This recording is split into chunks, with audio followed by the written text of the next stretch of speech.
Time for action. This is a great question, another great question. How does this book define ego for its purposes? The book is about the Ryan Holiday's The Ego is the Enemy. This is a great book. I recently ordered it and yeah, I have big hopes for it. So, first of all, before we dive into this question and get some kind of like real life examples in order to survive alone, we must know what ego is. Based on the Freud, the ego is the executive manager of the mind, kind of like a oracle between the instincts and the higher self, like a superego, like a guilt, the one who always guilt trips us, like you should not do it and something like that, moral kind of thing. Based on the Anna Freud, the ego is not just a mediator; it's a skillful survivor. So it can be, though this is not an exact science, but it's a discoveries which already made, and yeah, it can have a tremendous effect on our lives if we understand correctly. So based on Anna Freud, it's a skillful survivor. Based on the Jung, the ego is a center of conscious awareness, but not the center of the psyche and identification, with the ego is the root of psychological imbalance. So, the ego is a center of conscious awareness. We know what conscious awareness is. If you don't know, it's kind of like a, let's say, kind of like a engine of the mind. It is a conscious awareness. And he states that it is not the psyche. It is not the psyche. Okay? Psyche is a car. Psyche is a corpus. And engine is a conscious awareness. How it drives. And to be more correctly stated, conscious awareness is the moment when you are driving and the engine and your feet and your eyes and your hands connected together is a conscious awareness. This is a better example. And he states that identification with the ego is a root of psychological imbalance.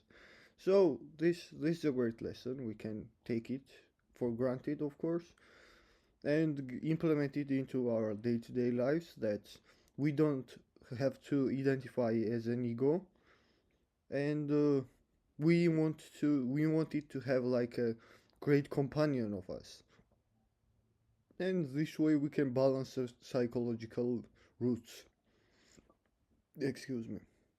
So based on the Adler, the self-development develops in response to inferiority. This is a very trigger-like opinion based on that, aiming toward competence and meaning, not pleasure. So I recently discovered that mind truly doesn't like the pain, okay? It wants to run from it. But about pleasure, I have not yet discovered it, how it operates. And yeah, it could be. The self develops in response to inferiority. Yeah, could be. We experience the inferiority and we know what we should not do. And based on the other video, which I already uploaded, which says that the mind learns based on the mistakes, immediately correcting its course. It's in the videos. You can find it. It's about it's I guess it's about self-image, or yeah, you can find it. Just watch all of the videos. This is a great that's a great orgy, okay?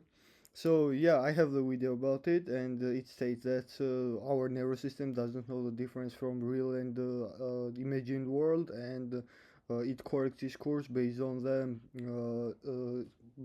fast making decisions, and from feedback and from errors and from trials and from and immediately correcting its course when it discovers that it's an error, mistake, or trial. So, next one is Erickson. Erickson's opinion is a strong ego equals to resilience, direction, and identity. This I like it, and weak ego, confusion, instability. This I like it. Yet it states that we should identify with it in order to make it resilient, to give it direction, and have some kind of like identity around it. but without identification we can build it. It will feel like kind of like when father is raising his son. It will feel like you're raising your child. Your ego is a child for this example, okay? So from Kahoot, ego equals emotional regulation plus self-stability. Yeah, this is a very simple one to understand. And from modern cognitive psychology, which we'll live on right now, is ego equals to prefrontal cortex functions, which is planning, inhibition, decision making. So it's really gives us the kind of like answer already about what's it about. So, based on the Ryan Holiday, what is ego? For Ryan Holiday, it is an unhealthy belief in our own importance, arrogance, or self centered ambition. Simplified. I'll tell you simplified what it means. Imagine you have this self centered ambition with arrogance and have this unbelievable belief that you are important even though you don't achieve much in real life yet. So in order to have this kind of healthy ego and don't go against the opinions which we already discussed, you should have the real accomplishments. The accomplishments is great, okay? We should not be like, oh yeah, I achieved 10k a month and now I'm going to like shy away and don't say about because my ego will get mad. No, it's not like that. It's more about like having the real self-image about yourself, real knowing how important you truly are. It's not about the arrogance or unbelievable belief that you are important, and it's not about self-centered ambition, very egotistic and for example, I want to conquer the world. Yeah, it's very self-centered ambition. You can't conquer the world, you can conquer your own world. So my example for you is you are in a 10th grade, person who has this big ego from Raya Holiday's perspective, which affects thyself as well as surroundings. You talk like the whole world owes you something. This is a real ego. You think that whole world gives you this kind of like